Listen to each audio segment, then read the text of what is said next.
కాంగ్రెస్ పరిపాలన బాగుందా? అంతకుముందు కేసీఆర్ ప్రభుత్వం బాగుందా? నార్మల్ పబ్లిక్ ఏ విధంగా ప్రభుత్వంతో ప్రజలకు ఏం పని ఉంటుంది, బేసిక్ పని ఉంటుంది అంటే వాటర్ వర్క్స్, అదేవిధంగా ఎలక్ట్రిసిటీ బోర్డు, రోడ్స్, ఇవే పని ఉంటాయి. ఏ ప్రభుత్వం వచ్చినా మామూలు పబ్లిక్కి అదే పని ఉంటుంది.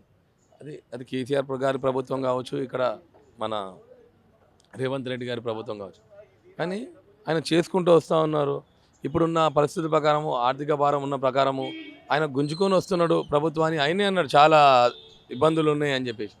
ఇంకా ముందు మంచి చేయాలి. ఇంకోటి ఏంటంటే మాకు హైదరాబాద్లో వాటర్ మొత్తం ఎల్లో కలర్లో వస్తూ ఉన్నాయి. ప్రతిరోజు తాగుతురు, కానీ ప్రజలలో దాని గురించి తీసుకొని పోయి వాటర్ వర్క్స్ అధికారులతో మాట్లాడాల్సిన టైం ఎవరి దగ్గర లేదు. ఇట్లా సమస్యలని ప్రభుత్వంలో ఉంటాయి.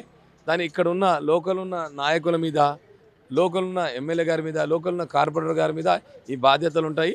వాళ్ళు బాధ్యతలు సక్రమంగా నివర్తిస్తే ఈ ప్రభుత్వం బాగుందా బాగలేదా అని ఆలోచించాల్సిన అవసరం ఉండదు. దాన్ని మేము మా బస్తీ ప్రాబ్లం కాబట్టి నేను చెప్తా ఉన్నాను. ఆల్రెడీ ఎమ్మెల్యే గారు నోటీస్గా తీసుకెళ్ళాము, ఆయన కూడా మాట్లాడరు.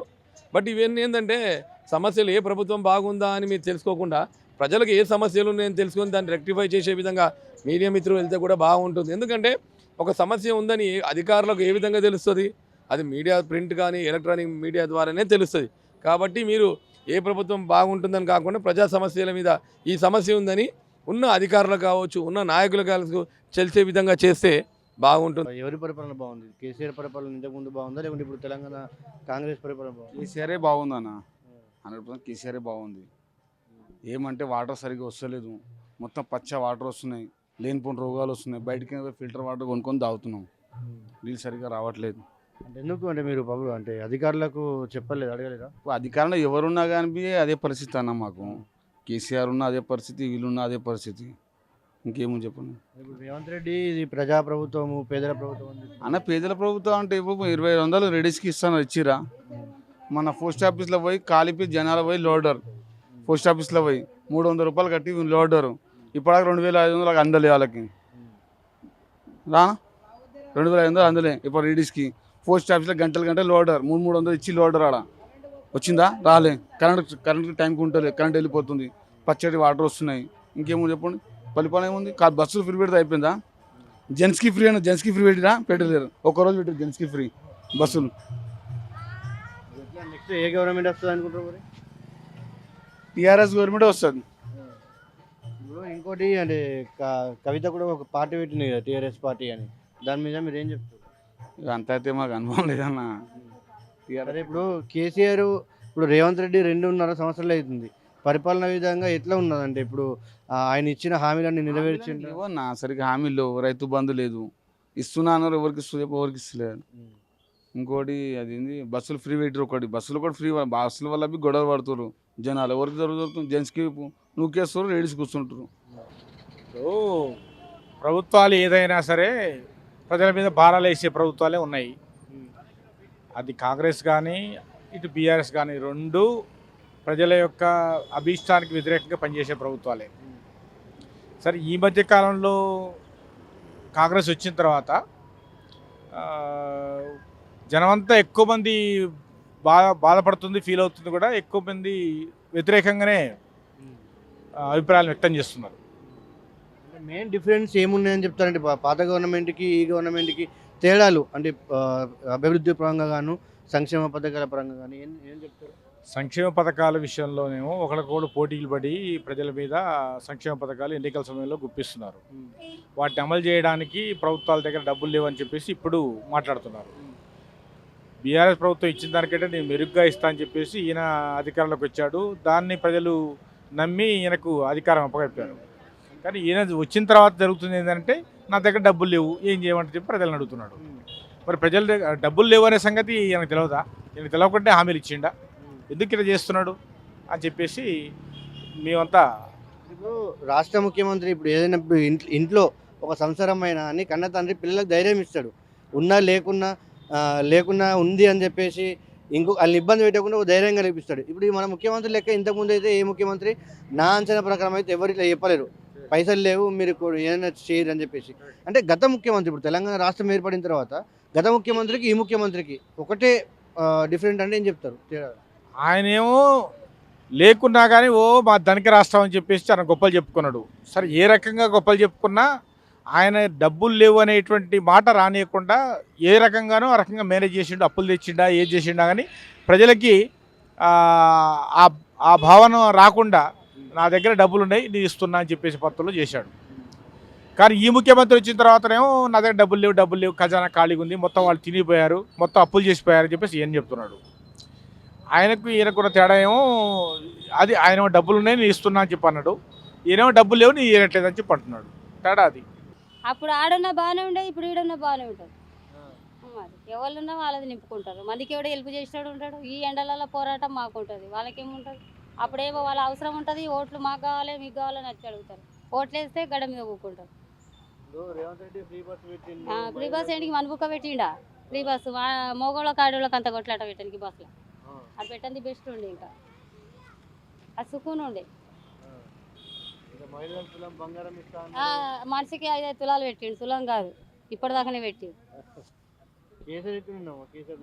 అమ్మా ఎందుకు వచ్చిన గోళ మనకు? మనం ఒక్కడం చేస్తే ఏమవుతుంది? అందరితో పాటు ఉంటే బాగుంటుంది. 10 మంది, ఒక 50 మంది, ఒక 100 మంది ఉంటే దానికి ఏమన్నా చేస్తారు. మనం ఒక్కడం పోతే ఇప్పుడు ఒక్కని ఇద్దరు వస్తే ఏం చేస్తారు? ప్రభుత్వం మంచిగా ఉందా లేకుంటే ఇంతకు ముందున్న కేసీఆర్ ప్రభుత్వం చాలా బేకార్ ఉంది.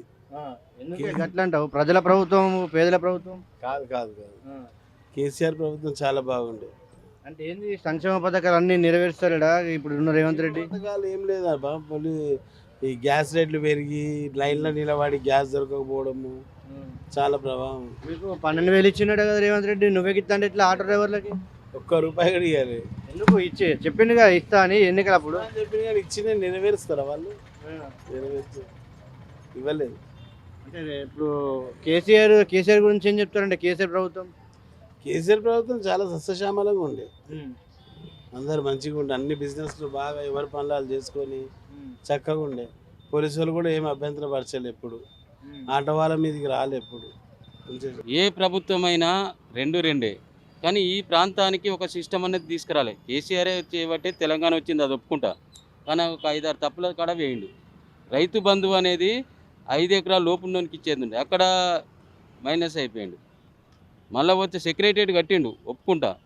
కానీ తెలంగాణ వీరుల పేర్లు పెట్టేది, కనీసం తెలంగాణకు సంబంధించింది అక్కడ విగ్రహం కట్టిండు, పర్వాలేదు. అక్కడ పేరు పెట్టే కాడ వ్యతిరేకం కాదు. ఇక్కడ ఎంతో మంది మహానుభావులు, పివి నరసింహరావు, జయశంకర్, ఎంతో తెలంగాణకు ఒక దానికి సంబంధం లేకుండా అలాంటి పేరు పెట్టింది, అక్కడ దెబ్బడే తిన్నాడు.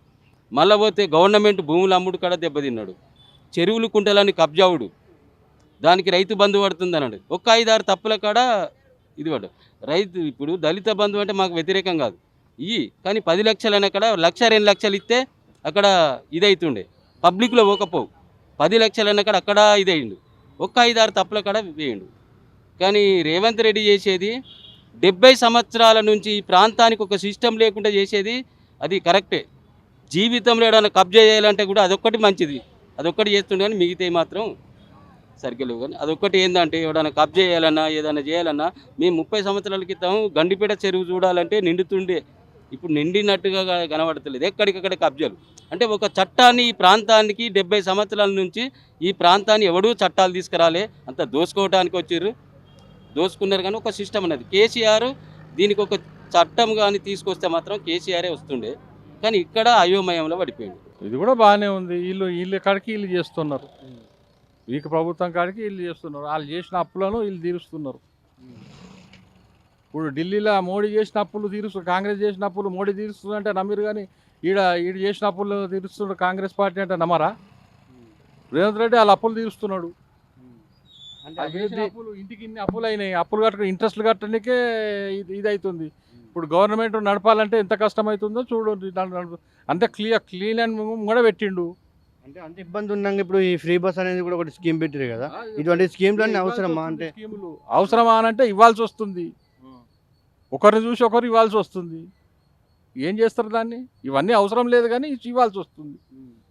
ముఖ్యంగా ఈ ప్రభుత్వానికి ఎక్కడ భారం పడుతున్నది? ఇప్పుడు సంక్షేమ పథకాలు ఏవే అమలులోకి వచ్చాయి? ఇప్పుడు సంక్షేమ పథకాలు అంటే ఇవ్వలేదని ప్రతిపక్షాలు దుమ్మెత్తిపోస్తే ఇవ్వాల్సి వస్తుంది. అంటే మళ్ళా ఏమేమి రైతు ఇచ్చారు బంధు కూడా అంటే మీ వస్తది. ఐడియా ప్రకారం ఏమేమి ఇచ్చారు ఇప్పుడు అంటే రైతు బంధు కూడా ఇచ్చిండ్రు. రైతు బంధు రిలీజ్ అయింది కదా. ఒక్కొక్క ఎకరానికి ఇచ్చుకుంటూ పోతున్నాడు, ఆ. నెలకు ఒక ఎకరానికి ఇచ్చుకుంటూ పోతున్నాడు. అట్లా. అంటే గత ప్రభుత్వము ఒకటేసారి ఒకటేసారి ఇచ్చిందంటే పెట్టుబడులు- అప్పులు తెచ్చి ఇస్తుండు. ఒకటేసారి అంటే ఆ అప్పులు తెచ్చి ఇచ్చిండు ఏంటంటే ఇవ్వాలి అని. ఇప్పుడు ఎటువంటి ప్రజల మీద అంటే రైతుల మీద అయితే భారం పడకుండా చేసిందా గవర్నమెంట్, మరి ఈ గవర్నమెంట్ ఎందుకు అట్లా చేస్తలేదు అంటారు? ఈ గవర్నమెంట్ ఎందుకు చేస్తలేదంటే ఆల్రెడీ అప్పులు అయినాయి, అప్పులు చేయకుండానే వాళ్ళని ఏదో చేద్దామని చేస్తున్నారు. కానీ ఇప్పుడు రాష్ట్రంలో ప్రధానంగా రైతులు ఎక్కువ మంది ఉన్నారు, వ్యవసాయమే చాలా ఇది ప్రాధాన్యత ఇవ్వాలి. అతని రాష్ట్ర ప్రభుత్వం ఎందుకంటే ప్రజల మీద ఇట్లా రైతుల మీద భారం మోపుతుంది అనుకోవచ్చు. రైతుల మీద భారం అప్పుడు ఎట్లుందో ఇప్పుడు అట్లనే ఉంది. అప్పుడు చచ్చిర్రు, ఇప్పుడు చచ్చిండ్రు. దానికి దీనికి పొంతన లేదు.